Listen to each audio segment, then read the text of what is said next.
Do të vijojmë të njëjtën linjë diskutimi, siç po bënte edhe Sonja pak më herët, zonja dhe zotërin, duke parë situatën atmosferike kryesisht në zona të ndryshme, por duke u përqendruar pak edhe tek sezoni turistik. Do të shkojmë në juglindje të vendit. Kodel Zere na pret tani drejt për drejt nga Voskopoja për të na treguar pamjet, por edhe se si janë temperaturat atje. Kodel, përshëndes, mirëmëngjes, mirë se vjen në programin tonë. Përshëndetje, mirëmëngjes. Falenderoj për pamjet njerë, duket bukur atje pas shpinës tënde, rrezet e diellit që kanë deportuar deri në banesat e Voskopojës. Tani ndërsa jemi duke e përcjell dimrin edhe pak ditë na kanë mbetur. Më bën një përmbledhje të sezonit turistik dimror si ishte këtë vit? Sezoni dimror ka patur ngarkesë në Voskopoj, fundviti ka qenë i ngarkuar, ka filluar afër që për Krishtlindje deri në datën 5 janar. Dhe çdo fundjavë që nga viti i ri ka qenë e mbushur, fshati ka qenë i zauruar të gjitha kapacitetet që ka. Sezoni i dimror. Çfarë ndarje do të bënim? Pra ka qenë më shumë turistë huaj ata që kanë vizituar Voskopojën apo klasikët turistët shqiptar? Gjatë dimrit janë turistë shqiptar, pjesa dërmuese vetëm turistë shqiptar. E kuptoj. Turistët e huaj zakonisht janë në pranverë dhe në vjesht, por dhe gjatë verës. Çfarë i ka tërhequr nga Voskopoja, Kodel? Pamja që krijohet gjatë dimrit është jashtëzakonshme nga bora, gjithashtu mund të them kushtet e mira, njerëzit të cilët kanë atë aktivitetin e dur dhe ushqimi mund të them. Por kryesisht pamja. Kryesisht pamja. Megjithatë, ka pasur problematika për gjatë javëve të fundit, her pas here ne jemi lidhur me zona të ndryshme të vendit për të parë dhe për të raportuar se çfarë kanë sjellë rreshtet e shiut apo të dëborës. Një ditë më parë apo edhe prej nisjes javës, prej ditës hënë, autoritetet bën thirrje të bësh kujdes për rrugët që të lidhin drejt veriut vendit drejt thethit.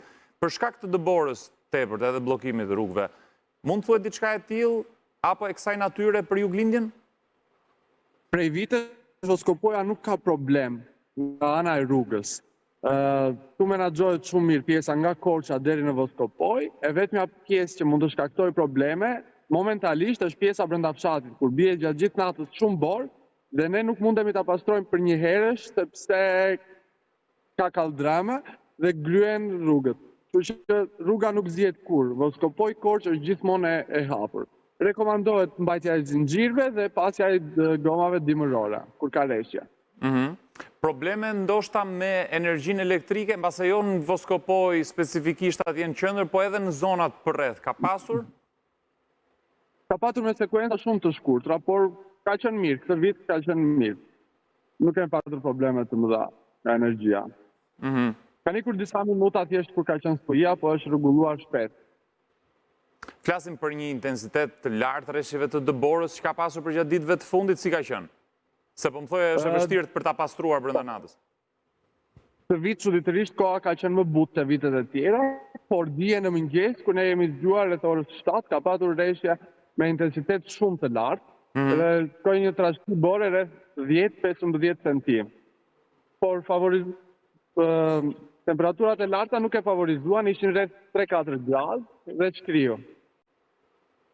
Po sot çfarë mund të themi? Si është zgjuar Voskopoja me temperaturat? Është më ngrohtë, janë temperatura më të larta apo më të ulta se sa një ditë më parë? Ndërkohë që presim Kodelin ta kemi përsëri në ekran. Po Kodel?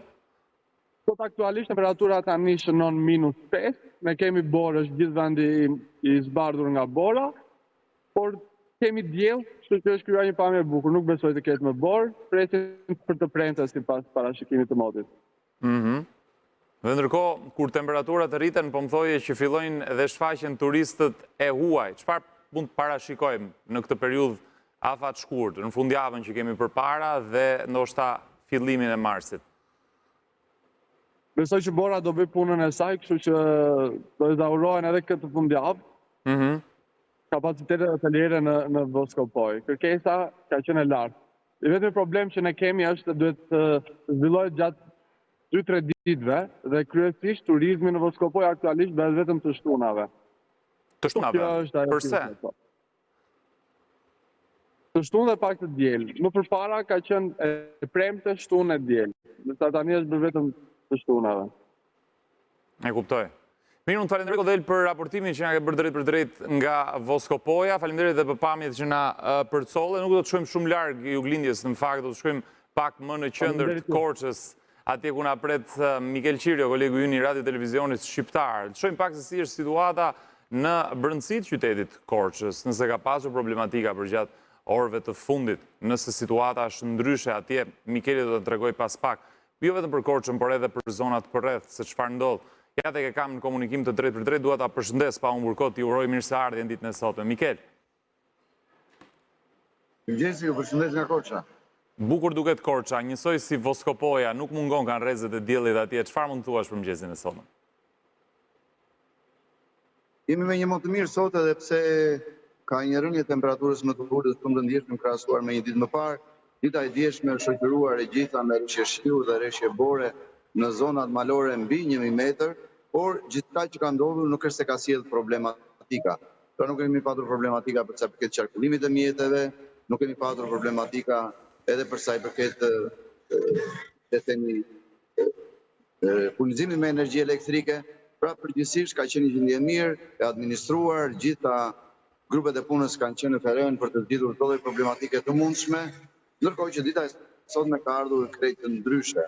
Edhe sot gjithçka është në gatishmëri, edhe pse paraqitet një ditë me më të mirë, do të kemi 2 ditë me më të mirë sot edhe nesër.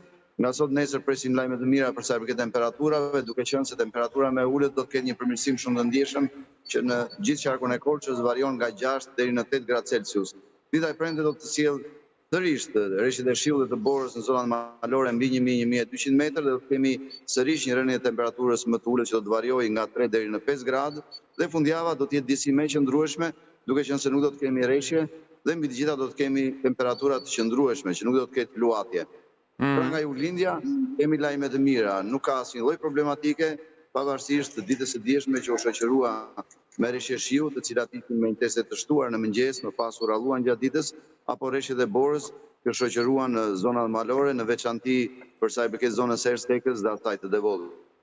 Mirë, me që pas kemi lajme të mira, aja të merremi pak me turizmin, Mikel, më trego pak se si ka qenë të bëjmë bashkë një përmbledhje siç bëm për Voskopojën, ky sezon turistik, ndërsa po i drejtohemi fundit të dimrit. Si do të ma përshkruaje? Të gjithë ata që kanë vizituar Korçën, të gjithë ata që kanë qenë pjesë e dimrit të saj, duke qenë se kemi patur rreshjet e borës ndryshe nga një dimër një viti më përpara, janë kënaqur, në veçanti ata që kanë zgjedhur fshatra turistik si në rastin e Dardhës dhe Voskopojës.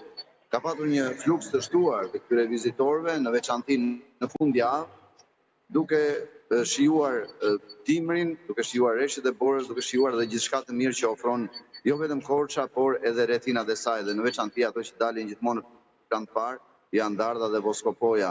Për vetë atë që ofrojnë, duke nisur që nga pjesa e kulinarisë, që nga pjesa e natyrës së mrekullueshme dimërore që të tërheq edhe pse ftohtë, edhe pse me petkun e bardhë të borës, edhe pse me temperatura nën zero, përsëri vizitorët kanë qenë të shumtë që kanë zgjedhur. Dhe besoj edhe ky muaj i dytë i këtij viti do të vazhdojë me trendin e rritjes së këtyre vizitorëve krahasuar me shkurtin e një viti më parë.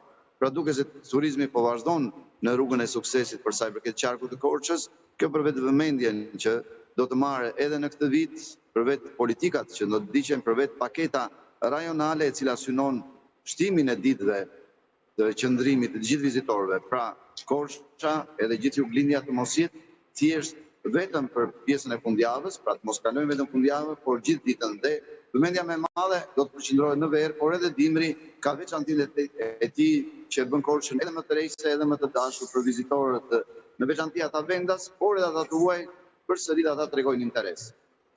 Ne flasim gjithmonë për Dardhën dhe Voskopojën, si korçar i vjetër që je. Më tregon dot në një vend pak më të veçantë, shumë pak të prekur, ku mund të shkohet tjetër atje pranë Korçës?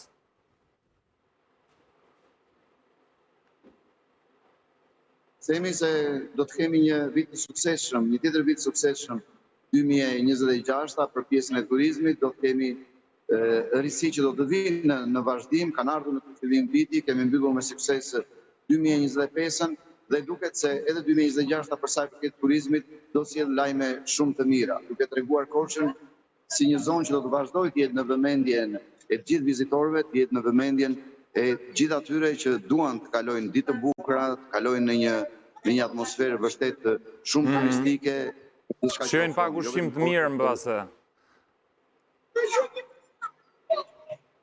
Më dëgjon Mikael, po thoja të shojnë pak ushqim të mirë, pse jo? Dhe dua të të pyes edhe për diçka të fundit, rritja e temperaturave me disa gradë. Domosdoshmërisht nuk lidhet me paksim të turistëve, që vinë për shkak vetëm të dëborës, por kanë se çfarë bëjnë tjetër, pra në 2 ditë, apo dhe qoftë 24 orë në Korçë. Edhe një herë të lutem se patëm një shkëputje të vogël. Për shkak të rritjes me pak gradë, po thoje të temperaturave, jo domosdoshmërisht kjo lidhet me paksim të turistëve që gjithmonë e kanë konsideruar Korçën destinacionin e tyre të dëborës, pra për të shkuar atje për të shijuar rreshjet e dëborës. Pra mund të organizohet një ditë edhe pa këto, le të themi, detaje në qytetin e Korçës, qoftë një ditë apo edhe një fundjavë. Patjetër që po, Korça e ka treguar që edhe në dimër, pavarësisht mungesës të dëborës, vazhdon të jetë shumë tërheqëse dhe të pëlqejet në veçanti nga turistët vendas, nga vizitorët vendas, por data tuaj nuk mungojnë. Kjo për vetë vëmendjen, për vetë promovimin që ka marrë, sidomos vitin e kaluar, kemi patur një promovim shumë të madh të pjesës juglindjes në veçanti të Korçës, Pogradecit, por edhe zonave të tjera. Dhe pritet që këtë vit të kemi përsëri ditë të tilla. Ky dimër është në përfundim, nëse të shkurtit do të shënoj përfundimin e tij, por nëse do të bëjmë një bilanc, kemi një bilanc suksesshëm për vetë numrin e vizitorëve që ka ardhur në rritje edhe në fillim viti. Falenderoj shumë për raportimin, Mikel. Ditë të mbarë për ty dhe do të dëgjohemi për gjatë javën vijim, sigurisht nëse ka do të ketë problematika, por edhe jo për të folur për shifrat e turizmit. Ecim me programin me hapësirën e radhës, është momenti tani të shkojmë tek horoskopi. Jorgo Pulla vjen me shumë lajme për ditën e sotme për ju, ndaj qëndroni Radio Televizionit Shqiptar, mos u largoni.